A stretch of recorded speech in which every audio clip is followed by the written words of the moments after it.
Kapag lagay tayo ng mga unknown chemical, baka ma-absorb, tatama ng kidneys natin. Pag maganda ang gut health mo, magandang immune system mo, magandang katawan mo, magandang health mo, magandang skin mo. Ang kutis pala natin, kapag nakagano ka palagi, nagkakaroon ng wrinkles pala. Tapos sa smoking pala, pag nakagano ka, nagkaka-wrinkles din pala yung gano'n.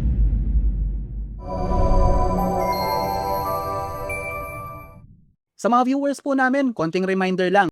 Lahat po ng sineshare ni Dr. So dito ay informational lamang, di ba, Doc? Yes.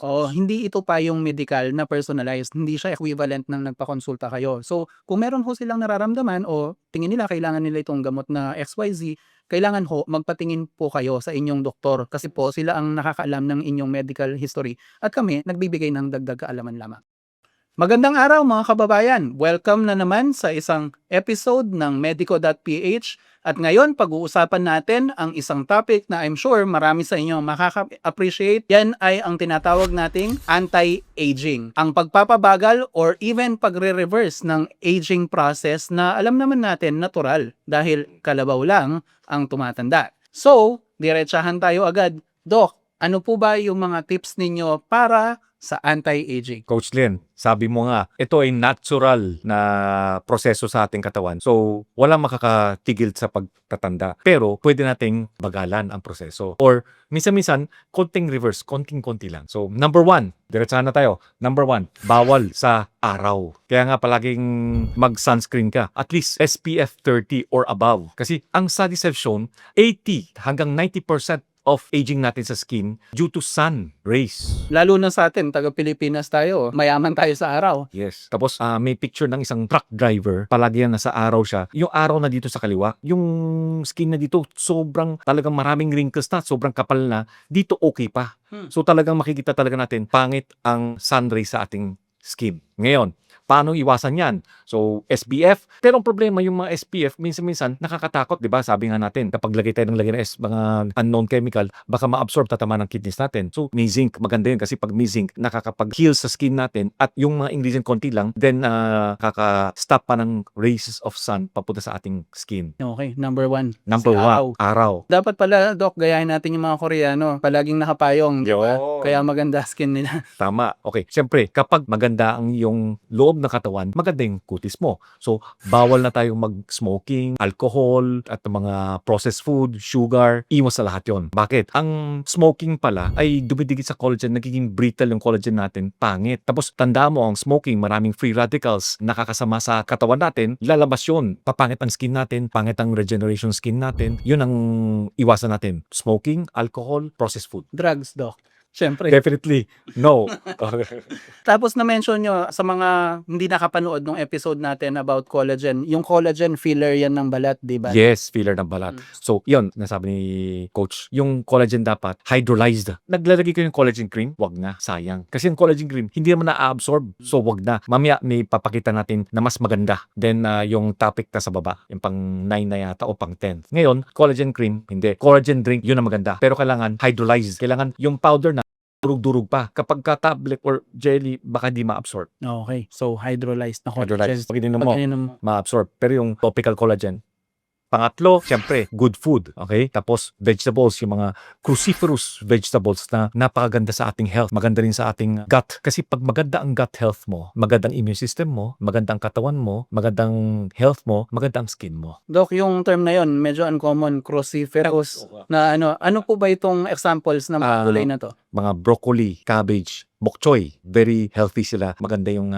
antioxidant nila for our body. Tapos, meron palang kimchi, yung mga fermented food, mga sauerkraut, mga ganon-ganon. Yun, pag kinain mo kasi may mga good bacteria, very good for our health. Nagtatanggal sila ng free radicals, tanggal nila. Kasi yung free radicals, tandaan natin, pupunta yan sa skin natin o sa lahat ng katawan natin ng mga cells, sisirain nila. Di ba, napag-usapan natin yung antioxidant, bibigyan ng donor para yung free radicals, hindi na mga aaway sa iba. Ang katumbas nun, di ba yung naalala nyo yung apple, pag pinutol mo, pagka nagkaroon ng oxygen, nagkakaroon ng free radicals, pumapangit. Pag dinigay mo ng lemon, which is an antioxidant, yun, mas hindi nagkakaroon ng brown ng apple. Yun ang principle to. So, Doc, para point of order lang, baka hindi rin nila napanood yung episode natin about free radicals. Yan yung proseso na, yung free radicals, pag umano sa cells na nagdi-divide, di ba, nagiging maaring tumor o cancer? In the future, yeah. Pag magiging inflammation siya, tapos magiging tumor or wrinkles. Okay. So, free radicals, bad. Probiotics, Good. good. Yun yung dinadala ng mga fermented foods, di ba? Mm. Okay. Then, water. Importante ang water. Para bumata tayo kasi siya yung nagpapaplump nating skin. Hydration. Di ba ang katawan natin 70-80% water? Yung skin natin, ganoon din. Yung mga cells natin sa skin, kailangan ng water. Kung hindi, pangit. At kagandahan doon, yung water ay papahaba ng buhay. Study shown ng papahaba ng buhay. Ngayon, kapag naligo kayo sa skin, di ba nagpa-moisturizer kayo? Kasi you trap the water in the skin. Yung maganda rin yung moisturizer. So, proper hydration. Hydration. 8 glasses ba? 9 glasses? Yes, per day? 8 to 9 glasses a day. Yeah. So, yun.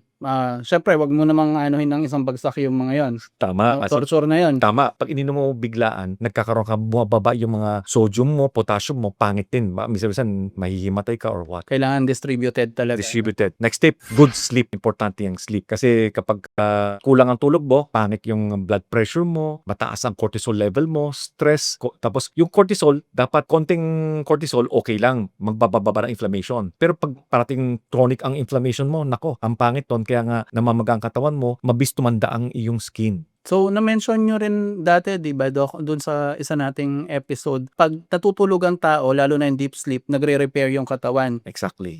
So, kung kulang sa tulog, hindi magre-repair pati skin, tama ba? Yes. Tapos tatangkad ka pa kasi dahil may growth hormone yung sleep. Then, yung sleep, gaganda pa yung mood mo. Sobrang ganda ng benefit for our skin and health yung sleep. Libre pa. Oo, yun ang sinasabi palagi ni Sir Glenn. Libre na, napapaganda pa yung katawan natin. Yun lang pa lang, no? Yung na libre at napapaganda yung katawan natin, no? Yung iba, At saka masarap pa, yun. Yung tatlo, yun. yung iba may cost na eh.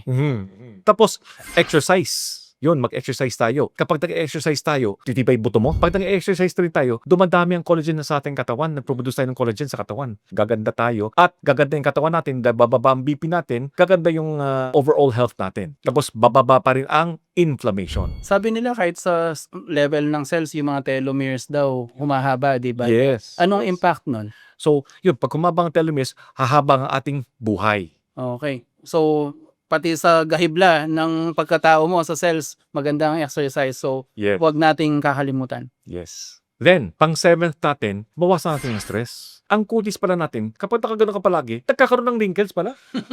Tapos sa smoking pala, pag nakagano ka, kung gano'n ka, nagkaka-wrinkles din pala yung gano'n. Dahil sa tabing yung bunga. Oo, tsaka yung mga gano'n ka, nakaka-wrinkles pala. So, ang sabi nga pala dapat, yung nga, nakasmile ka lang pala. Kasi kung nakagano ka, parating may wrinkles. So, yun, stress. Bawasan natin. Kasi yung stress, hindi ka makatulog. Tapos, sa kaka-stress mo, hindi mo naman masagot yung problema mo. Ngayon, ang gawin mo, matulog ka, tapos umasa ka sa taas, mag-pray ka, then, gawin mo kung ano makakaya mo, mawawala rin yung stress mo kasi mawala yung problema mo. Ano to? Kaya, ang kailangan lang naman, ibigay mo yung buo mo, tapos the rest, kay Lord na yan. Tama. 8, siyempre, yung katawan natin, yung paa. Yung paa natin kasi, napapansin natin, nagkakaroon maraming varicose veins, di ba? Mag-compression stockings tayo. Maganda yun. Yung compression stockings, nababawasan ang ating blood vessels. Kasi yung varicose veins, lalo na pag nakatayo palagi, yung one-way valve niya, nasisira. Kaya lumalaki yung varicose veins natin. Mag-compression stockings tayo. So, mas pambabae naman to, ano, Doc? Oo,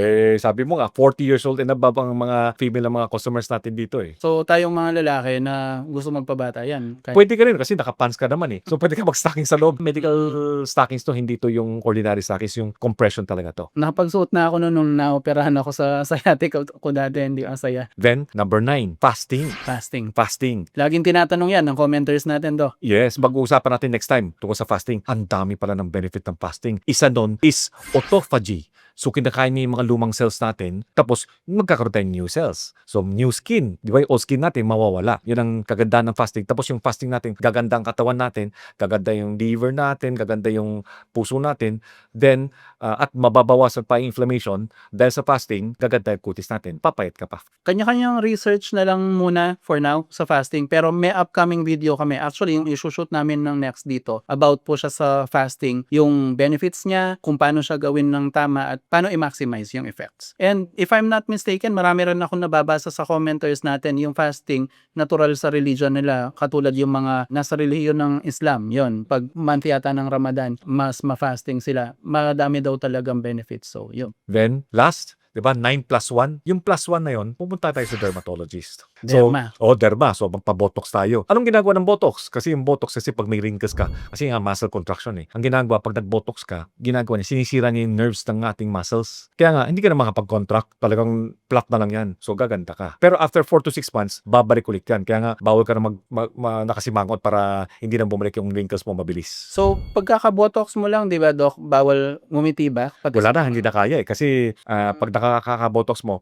depende sa galing ng dermatologist, mag-smile ka pero hindi sobra kasi nawala na yung mga nerves eh. Ngayon, yung nerves na yun, bumabalik naman. Kaya nga, after 6 months to 7 months, nagpapa-inject ulit. So, may maintenance. So, yung mas may afford sa atin, siguro, supplements, Doc, nakakatulong ba? Okay. Then, so baka siyempre mga lifting, mga gano'n ha. So supplements, okay. Vitamin A, napakaganda pala. Retinoids. Ang retinoids pala, nagkakaroon ng skin renewal.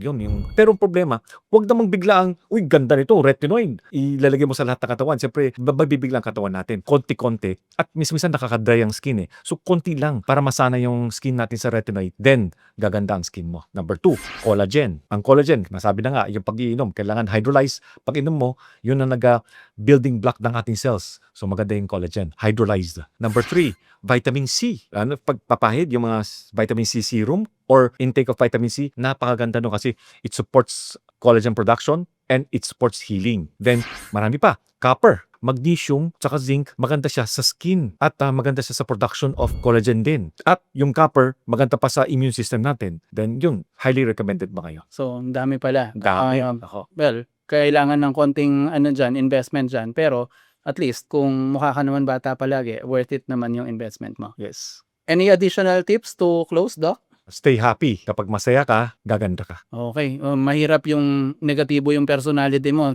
Tapos lagi kang nakasimangot. Yun. Mukhang nakakatanda nga talaga yun. Well, link dun sa sinabi nyo. Pag ka, medyo stressed ka di ba? Unless natural lang talaga sa iyo yung pagiging malokong tao. Anyway, napakarami ng mga anti-aging tips and siguro hindi man natin masunod lahat. Baka kung majority dyan, malaking bagay na para sa ating youth, beauty, and pinaka-importante other than doon sa panlabas, yung overall health nyo, no, Doc? Kasi lahat yung mga yan, tutulungan ka rin makaiwas sa diabetes, sa high blood pressure, problema sa puso, stress, ang dami di ba? So, kung masusunod nyo yung mga yon, hindi lang talaga yung panglabas, pati yung pangloob, yung general health nyo mag-i-improve.